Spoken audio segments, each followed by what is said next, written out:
Visualizing hypothesis testing.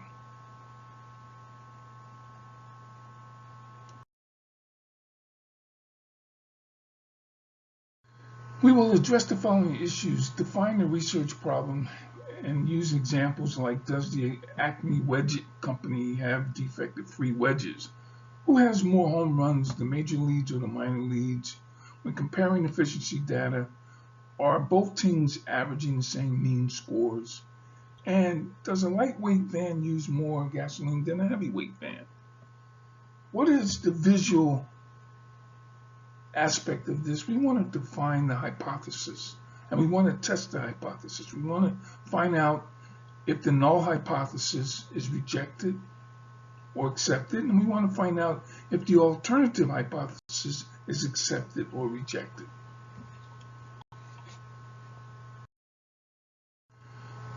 The first research example is the Wedge Company. And wedges are it's located on your cell phone, and it pops up on your cell phone, and you can skip through your apps and go directly to the widgets on your cell phone. So that's what the widgets are. And we're going to test for a mean score. We're going to use the null hypothesis, and we're going to also use the alternative hypothesis. And our research question is, on the average, are the wedges from the Acme Wedge Company defect-free? Now, when you're looking at this video, you're going to see a bell-shaped curve. And in the middle of that bell-shaped curve, at the peak, there's a 0. There's a line going through the bell-shaped curve. In the middle of that is the mean score, and it's a 0. Now, the null hypothesis says that there is no relationship between the defect wedges and sales. And the alternative hypothesis says there is a relationship between defect wedges and less sales. So we're going to use that as an example. How do you determine if the mean score in that? The mean, remember, is the middle of the bell-shaped curve.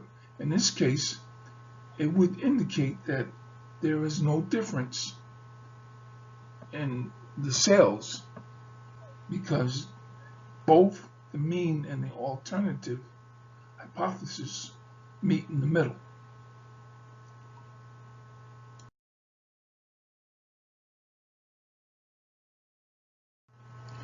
This is a second case scenario, and we're going to compare two groups, and these two groups are the Major League Baseball team and the minor league baseball team. And the research question is, does the average Major League team have more home runs hitters than its corresponding minor league teams? The null hypothesis in this case, there is no relationship between home run averages hit at the major leagues compared to the minor leagues. And the alternative hypothesis is there is a difference between the average home runs hit at the major leagues compared to the minor leagues. Now, we see two bell-shaped curves in this particular case. The red bell-shaped curve indicates the major league, and the blue bell-shaped curve indicates the minor league.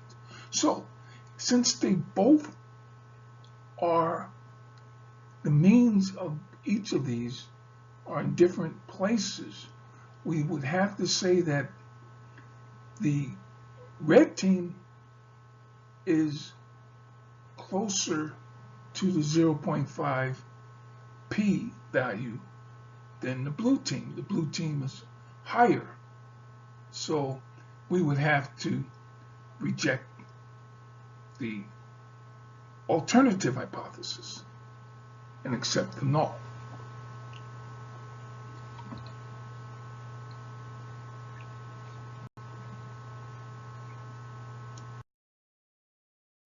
This is an efficiency comparison.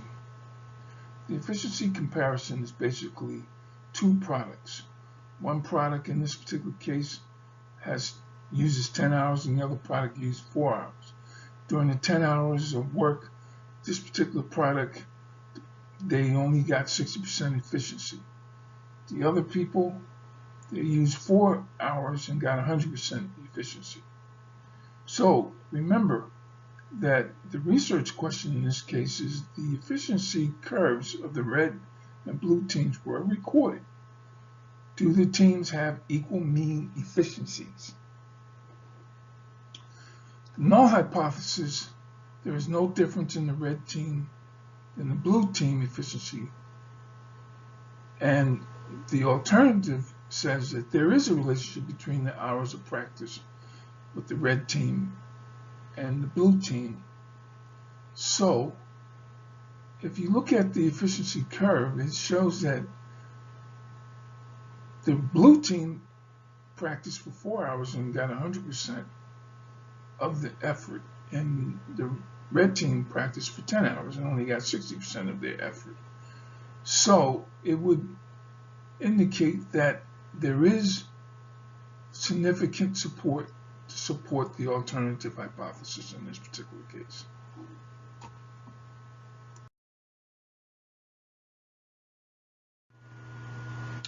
This is the fourth scenario, and this is a correlation test. A German study tested how large industrial used vans utilize gasoline. One of their analyses plotted miles per gallon versus the weight of the various vans in the study. After plotting the data on a scatter plot, the researchers performed a correlation test and found a significant correlation. However, they forgot to state their hypothesis test in their published paper. Important question: what were the study's null and alternative hypotheses? We're going to predict that the null hypothesis in this particular case, there's no difference in the miles per hour using gasoline for lightweight vans and heavyweight vans. And the alternative is that there is a relationship between the gasoline used with lightweight vans and heavyweight vans.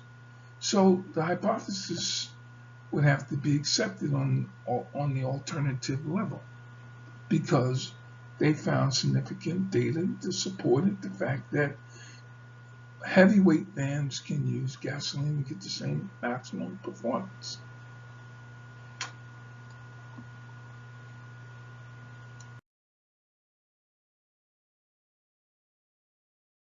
Important takeaways. What are the important takeaways on this scenario? We created hypothesis testing, so we want to make sure that we take away something. And remember, if the null hypothesis is rejected, no relationship exists between the two variables. If the alternative hypothesis is accepted, it's an indication that there's differences in the group. There is a significant support found between the two variables. A hypothesis is a testable statement of the relationship among variables. That's the definition. The visualization in this whole thing is you have to visualize the null hypothesis as a formulated test. You have to visualize the alternative hypothesis as the opposite of the null. You have to determine a level of significance. There must be a p-value of 0.05 or less, more or less.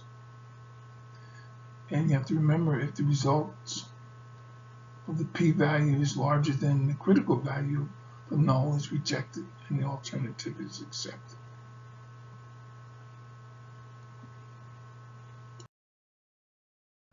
Thank you for watching. Are there any questions?